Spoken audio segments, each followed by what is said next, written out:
Zon. All right, hey, welcome back to the Colorado Giants video log. Come join us at Harpo's for a stitched-on Eli Manning jersey to commemorate his career thus far and the amazing streak that he had, and also at the Tavern in Platt Park for the game against the Raiders on Sunday, tomorrow at 2:25. So let's do a special edition of the Blame Game. Emotions are running high because we faithfully watched Eli start from his awkward stages to what he built his legacy on in the 2 Super Bowls, right? I named my firstborn son after Eli, so you know that I have the utmost respect for him. McAdoo has just handled this situation with Manning just atrociously.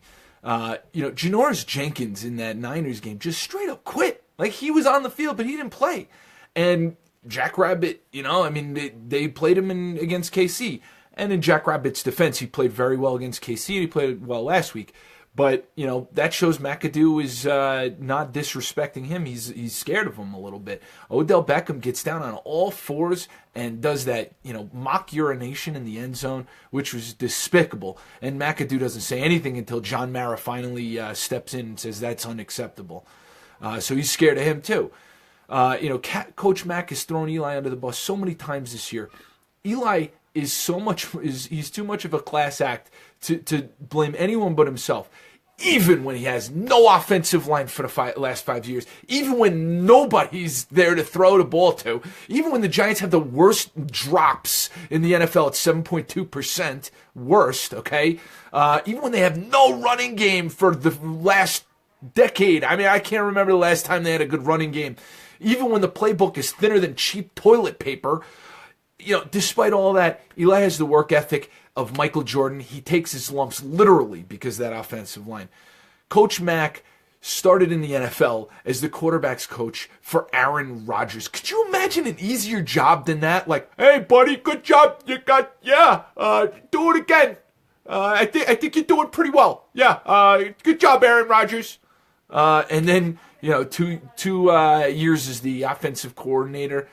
He really has no experience. Before the season started, he smugly said that, it took too long to become a head coach. 2 years as an offensive coordinator, and he was the quarterback's coach for Aaron Rodgers, and he thought it took too long. What a smug guy, huh? One thing I want to point out, I feel bad for Geno Smith. Everybody is rooting against this guy, and that's not really fair to him.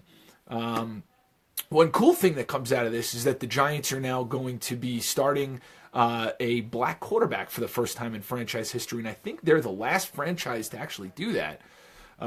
So that's kind of cool. And then, I'm going to go through the percentages for who I blame for this 2-9 season. Surprise, it's not Eli. 65 I put on Jerry Reese, who's the general manager. And if you want to know why, see the Colorado G-Men channel on YouTube, and you'll get a full description of why I think Jerry Reese is the major blame holder for the Giants' terrible season. Then you got Ben McAdoo, I'd say is probably 25%, and then the injuries are another 10%. I think there's 22 on IR already this year. I mean, that's insane. 22 is that's a full roster of starters. So how did this Eli benching situation get started? I'm going to build a plausible scenario for how this thing went down based on the interviews that I've read and seen by John Mara and Coach Mack. For those who don't know, John Mara is one of the owners of the Giants. The Jerry Reese is the general manager who's responsible for hiring the players, right, and building out that roster. And then Coach McAdoo is, or sometimes called Mac, is the head coach. Now, several weeks ago, this is what I'm imagining happened, and based on the interviews, Reese says to Mac, "Hey Mac, I'm going to get fired at the end of the season. What do you think about putting in somebody else's QB?"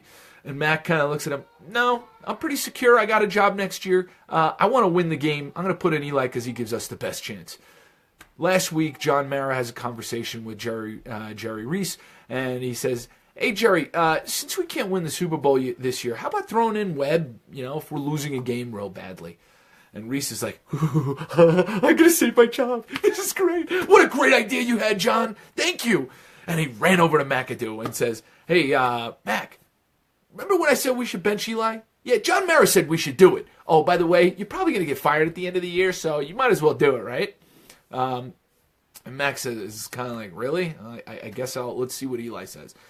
Then the conversation with Eli goes like this. Hey, I'm thinking about bringing another quarterback in next game. And Eli, being the hero that he is, being the selfless man that he really is, says, don't start me just to keep the streak alive. Be fair to the other quarterbacks and start them. The other quarterbacks won't get a fair audition, if they're coming in halfway through a game. Max says, okay. Now, Eli handles this, as he always has, as a professional with dignity and class. Now, this whole situation is plausible, and it's actually not that egregious. But the way that it was handled is how bad this has become. And I think that's what's going to be the undoing of McAdoo. Because, John Mara has now said that he may not even last to the end of the season, whereas he had his back before this. And, he hasn't handled the media very well at all. So, how he should have handled this, okay? If I'm Coach McAdoo, this is my speech. As the Giants organization enters into this unique opportunity to evaluate the talent equity that we have on our team, I asked Eli how he felt about giving some playing time to other quarterbacks on the team.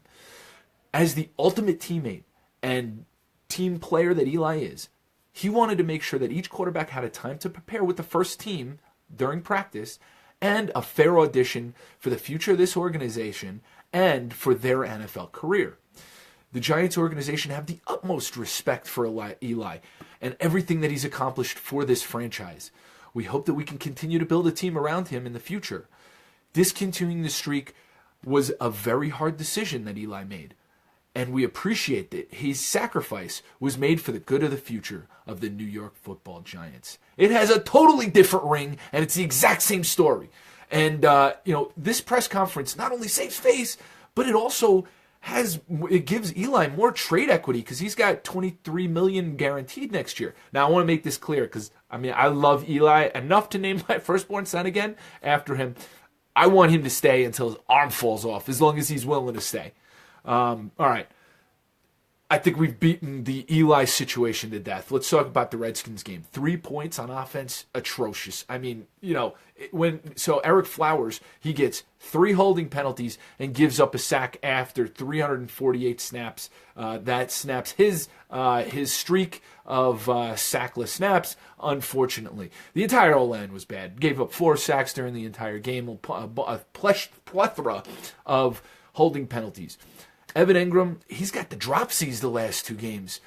I don't know what to say, but you were the promise. You were the only good thing that we had to watch. Please, figure that one out. Get some stickum on there. Get those new gloves. I don't know what it takes, but you got to hold on to the ball.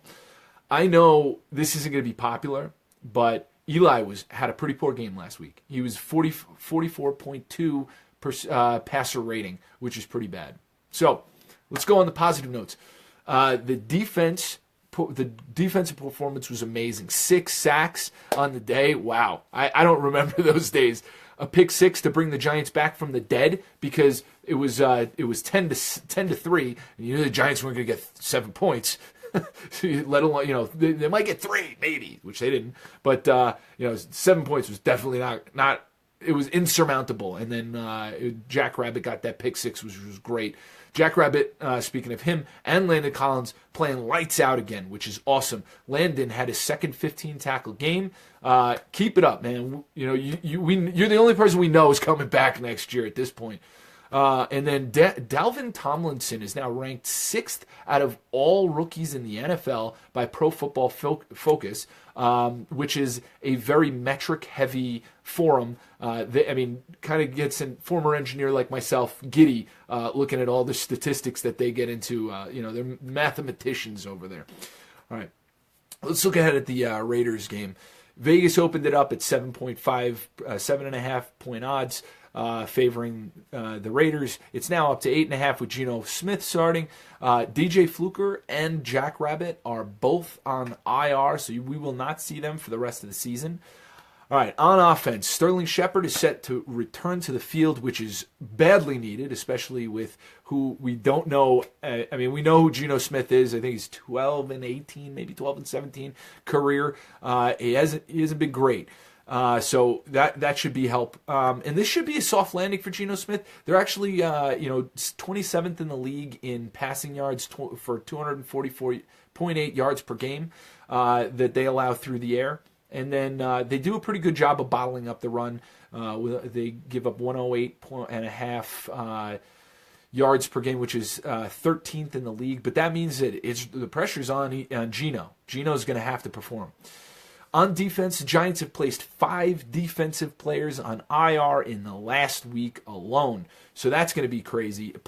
But we do get B.J. Goodson back, so that's great. I mean, I love to see that kid play. All right, and then the Raiders, their passing game is quite efficient. They get average 237.5 yards per game. That's 14th in the league. But Crabtree and Amari Cooper are both out. Crabtree suspended. Cooper is injured. The replacements have played well. So Cockrell is going to have a good bounce back game because he had a terrible performance last week. Obviously, there's no Jackrabbit, so this is going to be a big question mark what they're going to do. One thing to note, Landon Collins was playing very well at the D-line, as he always has. And, last week, Spags finally took advantage of that again. So let's look for that. Although, he may want to protect the rest of, Cockrell and whoever else, the ragtag team they got back there. Although DRC is still going to be back there.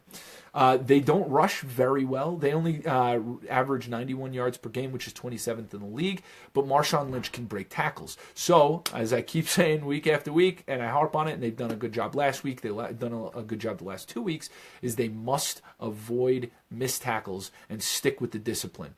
All right. Thanks for watching the Colorado Giants video log. Remember to join us at Harpo's for a stitched-on Eli Manning jersey to commemorate the streak that will be torched on fire on tomorrow, and also at the Tavern in Platt Park, and for the upcoming game against the Raiders at 2:25. Thank you, and just a reminder, this is Banks, who also had some choice words to say about the Eli Manning situation.